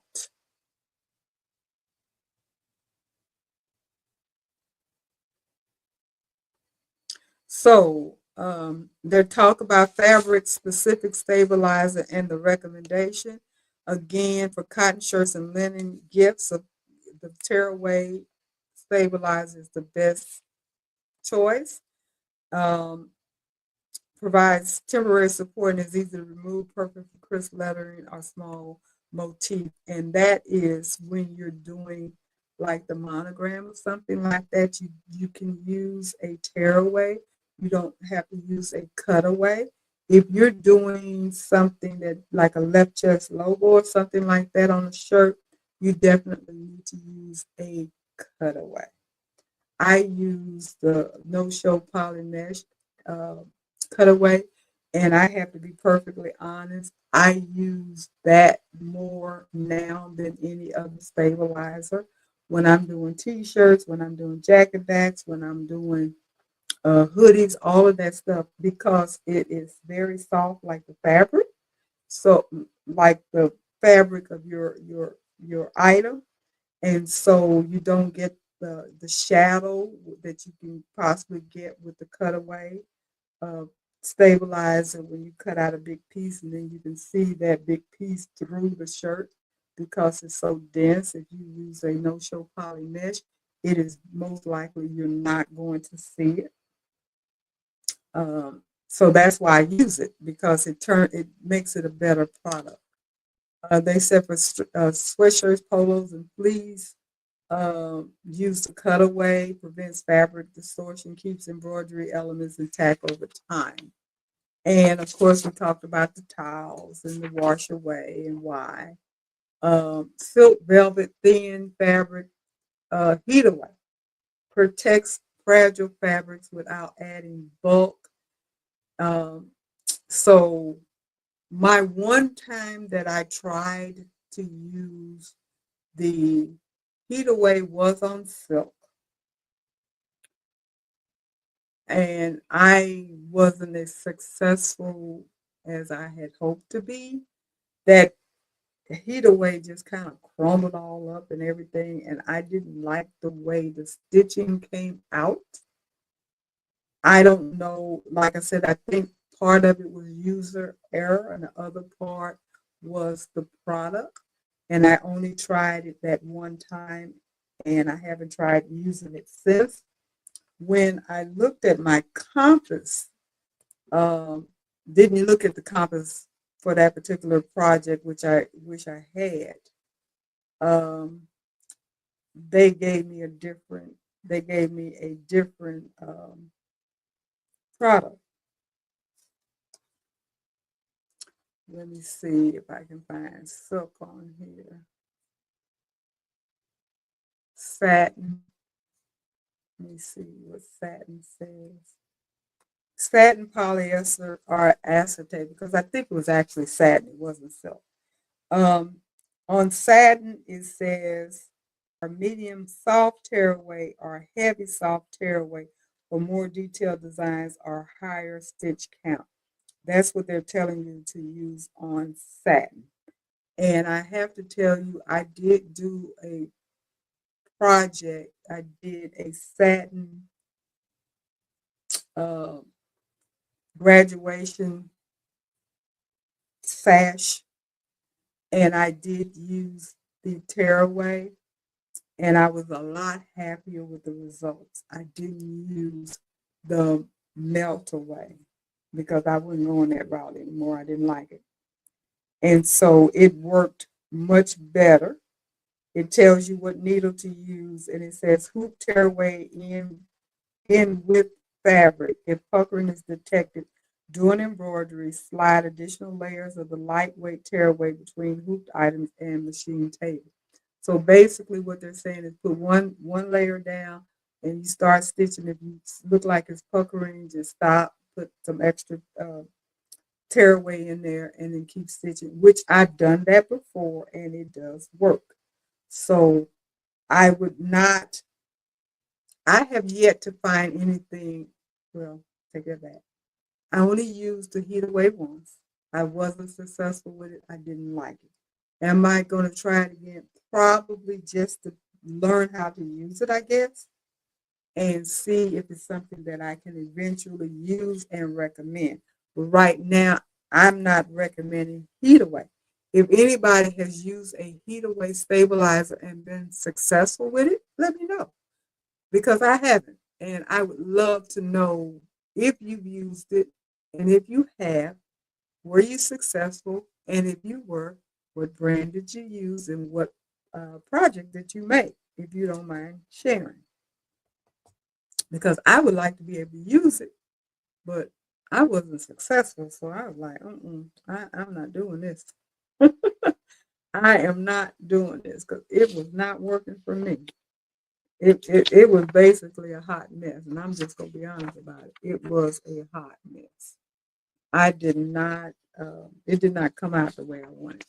So with the stabilizer, as long as you're using those categories, and what I mentioned earlier about it being on the grain, stabilizer has to be on the grain. Follow the grain, and not make it drum tight You can use pins or double-sided tape, and if you don't use it on the grain, you could possibly get some shrinkage, is what they're saying, once you take it off, because the grain and the tightness of it stretches the stabilizer. So if you don't have it on the grain, which I admit I don't know whether I've had mine on the grain or not, because I don't pay that any attention, and I need to. I need to pay more attention because I don't think I have. And with the no-show poly mesh, I'm not sure if I can figure out what the grain is because it has all the different stuff going in different directions. So I don't even know if that is valid for no-show poly mesh, and that's what I use mostly. But as far as it being too tight, that again for me is not a huge issue because I mainly use my mighty hoops, and I don't go around pulling on it and tugging on it and everything like that. So usually when I hoop it, it's hooped, and therefore I don't think I'm going to get the shrinkage and stuff. But if you're using the plastic one and you're tightening it with the screws and you're using regular cutaway or regular tearaway, those types of stabilizers, then you do need to pay attention to the grain, and you also need to pay attention to um, how tight it is so you don't get the shrinkage and the puckering. That's what you don't want, because you want to make sure that your project comes out looking crisp and clean and professional and not distorted and aligned correctly, which again, like I mentioned, as far as using the hooping station from Mighty Hoop, allows you to do your alignment a lot better. If not, then of course you probably need to use the grids that come with it so you can mark it and align it and all of that, which I hardly do anymore. I hardly do anymore. So, just as we were all talking about using magnetic hoops, I think it just makes embroidery a lot easier. Don't you guys that use it? Don't you think that using a magnetic hoop just makes your life much easier when it comes down to embroidery? Because there's so many of the little techniques and stuff that we learn to do using the plastic hoops that we really don't have to do that much of when we are using mighty hoops. Um, you don't have to worry about tightening it too tight and screwing it and getting it loose and all of that kind of stuff. And the grips, and I bought the little rubber thing. People said put erasers on it and all that kind of stuff. And I tried all that mess. It didn't work. And I was even tightening it so tight I was using little screwdrivers and stuff. All of that nonsense I did. And then you got to use the grid, and you got to mark it here, mark it there, mark it here, mark it there, and make sure all of that kind of stuff. With the Mighty Hoop, I've not had to do that because I do use the hooping station quite a bit with my Mighty Hoop. Not everything I do, but quite a bit with what I hoop. When I'm doing my jacket backs, when I'm doing my left chest logos, when I'm doing practically everything, if I can put it on that hooping station, that's what I do. So, and I have one, two, three that I have, and that's what I use, and it has worked for me, and I don't have to do all the other little extra stuff that you have to do. So, does it save time? It does. The only thing that takes a lot of time is pulling them out, the ones that I don't have set up that you can just go to, which I do the big shirt one, but then the other little ones for the infants and sleeves and stuff like that are down, and I have to pull them out and put them on the table and all that kind of stuff. So that makes it a little bit time consuming, but I still do that because it's going to help me get my my project aligned up and straight and all of that. And that's what you want to do, because you can really mess it up if you don't do that, because sometimes you think it's straight and it's not. The other thing that you can use, which is a tool, and especially if you're using like a brother machine, you can use those little snowmen that help you with making sure everything is aligned correctly and even, and all of that is a way to use it where even if you hooped it crooked, it'll make it come out straight. It'll make it come out straight. So that is a huge help. And I like all the little extra stuff that you can do, um, that make you have a much better em- uh, result with your project. As I said, embroidery perfection. And that's what you're looking for. Whether you're doing it for fun or you're doing it for funds, money, if you're doing it to sell, if you're doing it as gifts, or if you're just doing it for yourself or friends and family, you want it to look its best. And that's one way of doing it. And Jenny, you say you have not used your Material Magic either. What are you guys waiting on? I've gone through several bottles of these this stuff. I, this is some good stuff here. This is really some good stuff. So give it a try. It's not cheap. I'm looking at the price tag on this, and this little bottle right here says $14.99. This is a 16 ounces. Now they come, you can get a um, 32 ounce bottle. I think it's 30 some odd dollars. So I guess it's not too bad, since this, yeah, I guess that's double. And that's probably what I'm going to get the next time. I haven't done that, but you can. And the good thing is, don't throw it away. If you put it in a bowl or something so you can dip your fabric in it or whatever you're doing it, then you need to save it.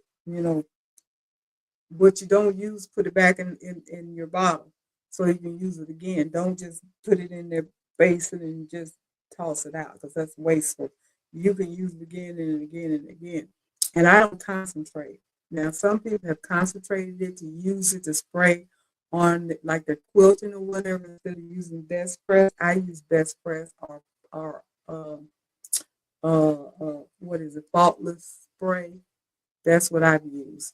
But the Material Magic is expensive, so don't throw it away. Use it, put the rest back in the bottle and use it again. And yes, Jenny, work and life will definitely keep you from doing a whole bunch of stuff. I know that for a fact, especially now. And Leslie, you said you have so many purchases that you haven't used yet. Funny you mentioned the snowman. I have only used them once, and I have several sheets of them. Okay, I still have several sheets of mine that came with my machine. However, I don't use them every day or every time I make something, but if I use them when I have like big orders of the same thing and I want the consistency, that's when I use them. I use them when the project that I'm making requires you, because there are some techniques on our machine that requires you to use the snowman, like using the jumbo hoop, for instance. You have to use the snowman in order to complete the project. If you're doing the continuation connection uh, um, component on our machine, you have to use the snowman. So there are certain things that our machine will do, projects that we can do, that does require the snowman. The good thing about the snowman, and I'm talking to those of us that have brother machine. If you don't have a brother machine, you probably want to know what the heck is a snowman. It's a little alignment sticker, is what it is. They look like little snowmen.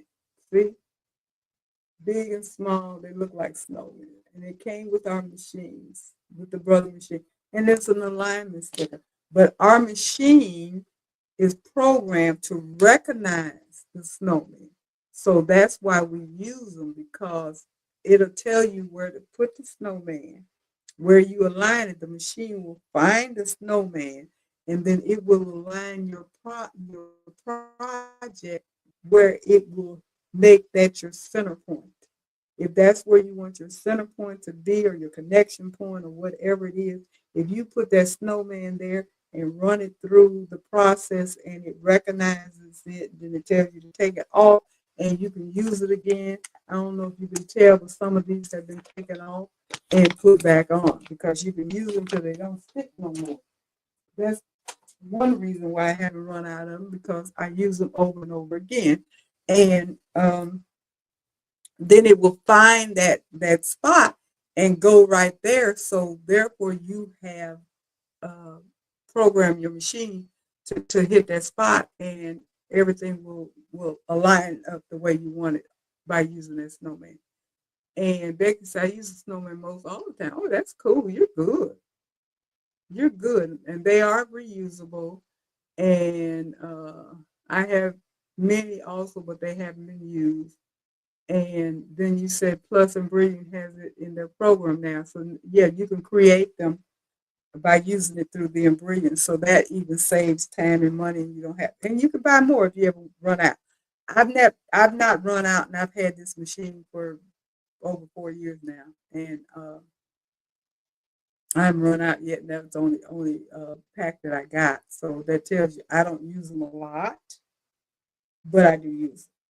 I don't use them every day. Um, but Becky, that's a good habit.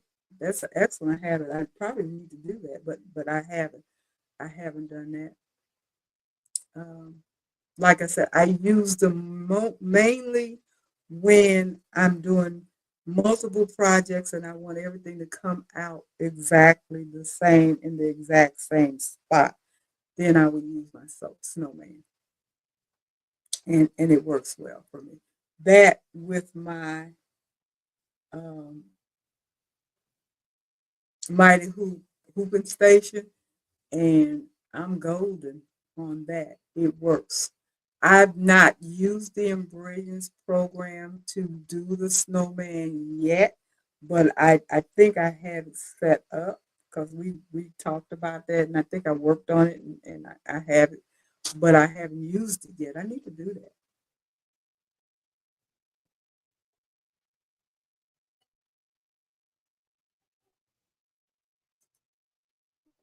Joni, you said is a 10 needle or 16 needle for more professional people? I am having a hard time convincing myself to buy one since I am a hobbyist. Well, let me tell you about me, and you can either follow me or don't follow me. It's up to you. I bought my SC 1900 in, I believe, it was just before the pandemic was announced, because I didn't buy it because of the pandemic. But I bought it just before the pandemic, and people were making masks, and I ended up making masks. So I bought it, I believe, in February of 2020. And then all hell broke loose come March, April, all of that. By May of 2020, I had purchased a multi-needle machine. Not this one, but I had purchased a multi-needle machine, which would have actually been the third machine, because the very first machine I purchased was a small brother machine that it was like the Project Runway LP 500, some mess like that, something they were selling on HSN or QVC, whatever. And I had made up my mind I wanted to, I used to sew, and I said, well, I'm gonna get into embroidery, because I had an embroidery machine that I let go to waste and I didn't use. Anyway, I bought it, got it home. I think I had that machine a week before I sent it back because it was a 4x4. That was the largest hoop. And I knew right away that was not going to work for me because that was way too small for me. That hoop was way too small. So I sent it back and then I went on Amazon and I saw the SC 1900 and I bought it. And I kept it because, I didn't want to send it back and try to get a bigger one or whatever. But by the time from February to May, I had done so much embroidery and making masks and everything, not to the point that I had made so much money, but I had fallen in love with embroidery. And I knew I wanted to go bigger. And that's what convinced it was two things. I wanted bigger and I didn't want to keep changing thread. Those were the two reasons why I bought my multi-needle machine because the designs that I was buying and doing had multiple colors. I mean, there were even 20 colors sometimes. And I was doing it on my single needle machine. And I would change the thread, change the thread, change the thread, change the thread. And it came out beautiful and stuff. And it wasn't a big, huge deal, but it was like, this is ridiculous. You stitch for 2 seconds, then you got to change the thread to another color, and you stitch that for a minute, then you got to go back to the color that you just changed and stitch that, and all of that nonsense is what I call it. And I said, I want a multi-needle machine. And I really wasn't looking for a 10-needle machine. I was looking for maybe a 5 or 6 needle, 4 needle, something. I didn't know what I wanted. I knew I didn't want to spend that much money.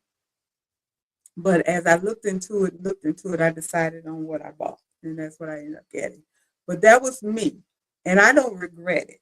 And I did say I want to use it for a business, and I have. I'm not going to say that I have done a fantastic business with it because I haven't. I slow and steady. I do get jobs, not as much as I wish or want, and hopefully I will put forth more effort and build it more. That's my goal. But so am I quote unquote a professional? I have to tell you what I told my daughter-in-law. I made some beautiful Christmas pillows, and it was a Mr. and Mrs. Santa Claus pillow. And I had it sitting on my couch one Christmas, and she looked at it and she said, "Oh, those are so gorgeous. Look like a professional did it." And I looked at her and I said, I am a professional. If you know what you're doing and you're able to make money off of it, that's a profession. That's how I see it. I don't see it as a hobby because I sell what I make. I don't sell everything that I make, but I have made things for other people and they have paid me to do it. So that's a business. Now, I don't have an LLC and all that kind of stuff because I'm not ready for that yet. I don't have a audience big enough for that yet. But uh, I feel like if you have mastered the craft well enough to the point where you can make something and sell it and people are happy with what they got and they paid you with a smile and they've come back over and over for your work, you are a professional. So if that answers your question, you're a hobbyist. Are you going to ever sell what you make? Are you going to ever get tired of changing threads? Are you going to want to mass produce?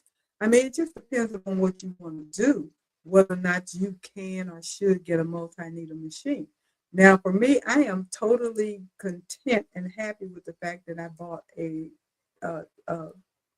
machine, 10 needle. I would love to have a 16 needle, to tell the truth. I would really love to have a 16 needle machine for two reasons. One, more opportunity for the thread changes, and two, a much bigger sewing field because I love large designs. So those are the two reasons.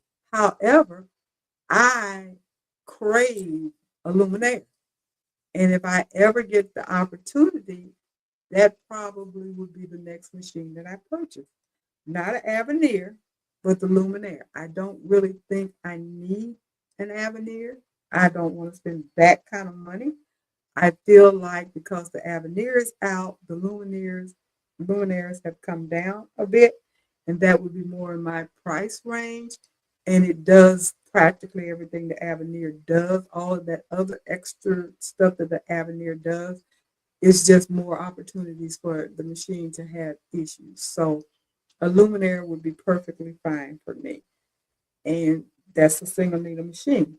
But it has features that I really truly love, and it has a huge. So that would solve a lot of stuff for me. Um,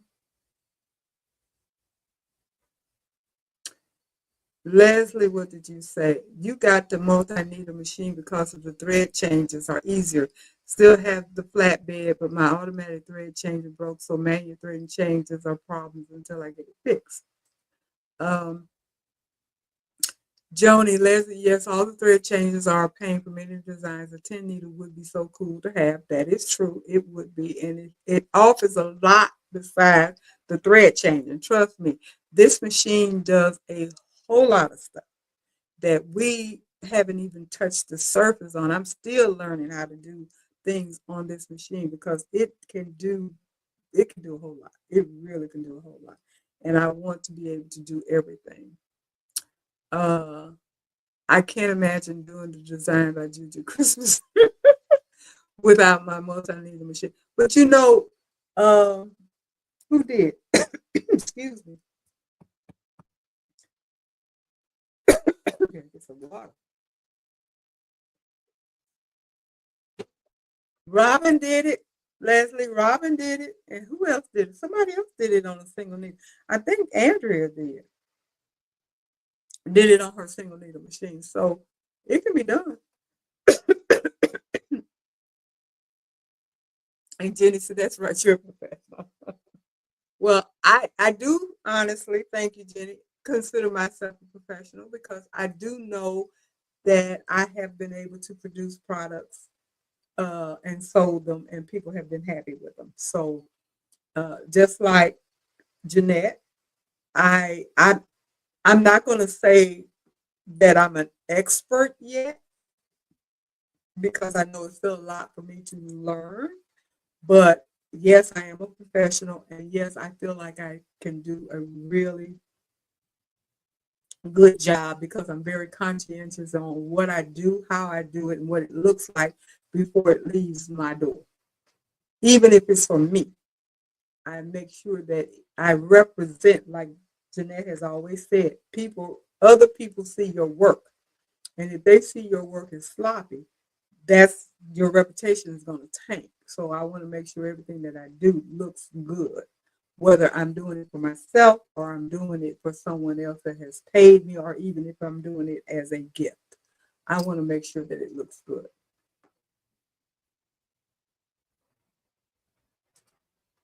And Becky, oh Becky, I didn't know you did the skirt with your single needle machine. I know Robin did, but I didn't remember that you had done it with your single needle. Um, And Leslie, you said you saw the Avenir in action this weekend. It's an impressive machine. I haven't seen it in action, not live, but I know it's impressive. And Joan, sometimes I sell things, yet I don't want to make this a job. Well, it doesn't have to be a job, but if you sell something, then if you make something that looks good enough that you can actually sell to somebody, then consider yourself a professional because you know what you're doing, obviously you know what you're doing. So don't knock yourself down because, like I said, when my daughter-in-law said that to me, I had to immediately correct her. That's why it looks like a professional did it because a professional did. And she solidified what I had to say because she didn't. She just looked at it and she was in awe. She was impressed that, oh my goodness, this looks good. And it did. And I was quite proud of how it turned out and everything. And like I said, she complimented it because she said it looks like a professional, whatever that means. I don't know if she means it looks like it was done by a machine mass produced, like you get out the stores and stuff or whatever. But you look at some of that stuff, even Jeanette mentioned it. You look at some of the stuff that you get out the store that you're paying all that money for, and it does not look as good as some of the stuff that you can do yourself. So, just keep that in mind. Just because you buy something out the store, is it done professionally? It's mass produced. What you do yourself is going to make things look a lot better because we put our hearts into it. This is something that we do because we like doing it, not because we have to do it. We're not doing it because it's paying the rent. We're doing it because it's taking money away from the rent. All the money that we spend. And do we do it as a hobby? Yeah, because a lot of stuff that we do, we just do it for fun. We just do it to learn how to do something. You see a project and say, oh, this is cool. I want to try it. It's not necessarily meaning that you're going to do it and make something. To be honest about it, when I look at Angela Jasmine is a perfect example. She has a wonderful business. She has all the ups and downs with her business and stuff, but I don't think that that's what I would want. I don't want to do the same thing over and over and over and over again. It's cool because she's making money and she's able to live a better life than she was before she started doing it and all that kind of stuff and raise her kids and buy houses and all that stuff. But I've been there, done that. And that would not make me happy if day in and day out that I had to crunch that same shirt over and over and over and over and over again. It would not make me happy. Would I do it if I launched and made, had that many customers and stuff? I think I would. I don't know. But I'm not even really trying to get there. Would I like to have more business? Yes. Um, but I like variety. I don't want to do the same thing over and over and over again because trust me, I've had customers that wanted 20, 30, 40, 50. I've even done 80, 90, 100 shirts. The exact same thing. It bores you to tears. All you want to do is get done. All you want to do is get done. I don't think I want to do that day in and day out. But, it pays the bills. It makes the money and it allows you to grow and do stuff. I want to do stuff that's going to make me happy. So I want to make cute things and I want to, learn more and all of that. I don't know. Leslie said they say you're still a baby embroiderer. And Joni, you love embroidery. And so do I. Um, Leslie, I had to get more hours on my multi-needle machine. Shirley and Taisha teased me about not having reached 100 hours on her machine. And you had it almost 3 years. Yeah, well, yeah, that was kind of funny. Yes, you do need, but you use your other machine. So it's not like you're not doing anything at all. You just wasn't using your 10 needle machine that much. And Joni, you say, yes, when you really look at the seam stitches and that on store-bought items is not quality. Many times I have to sew the seam again and repairs on them. Yes, that is true because things are done in a factory. I've worked in a sewing factory way, way, way, way back then. And I know they have quality control and all that kind of stuff. And people check to see, at least where I worked, they checked to see if everything was done correctly. And if it wasn't done correctly, they brought it back to you. You had to do it over and all that kind of stuff. So they do have quality control to make sure things come out right. But that was in America. Most things aren't made in America anymore.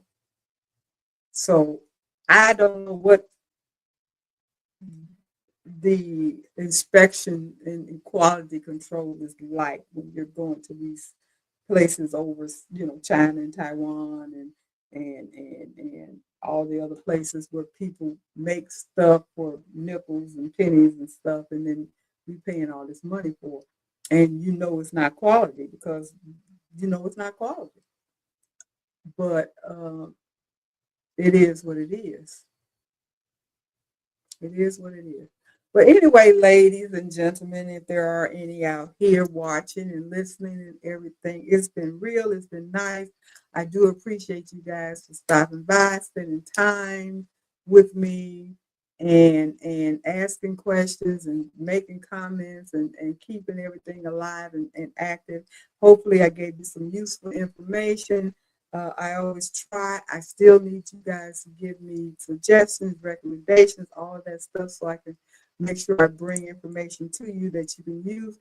And of course, those thumbs up, those thumbs up, those thumbs up. We have to have thumbs up. That's how the channel grows.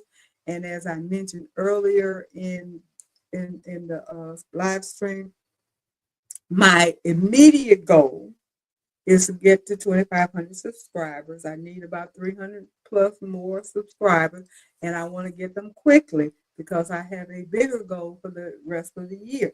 And once I hit that 2,500, we're going to do another giveaway. So the quicker we do it, the quicker we can have a giveaway. And as I say, every time we have a giveaway, the gift is going to get bigger and bigger and bigger. So I don't know what it's going to be. I got to hit that goal first. So thumbs up. If you haven't subscribed already, please do. For those of you that are watching and didn't come into the chat, that goes for you too. Please hit the like button. Subscribe if you have not. Tell your friends, family, everybody to come and watch me. Subscribe and give me some suggestions. I do appreciate it. I will see you guys next Tuesday night if it's the Lord's will. And the Soul Alone crew, I will see you guys tomorrow night. And with that being said, I'm going to go ahead and say good night to everybody. Thank you for stopping by. I do appreciate it. And have a wonderfully blessed rest of your week. Guys, take care. Good night, everybody.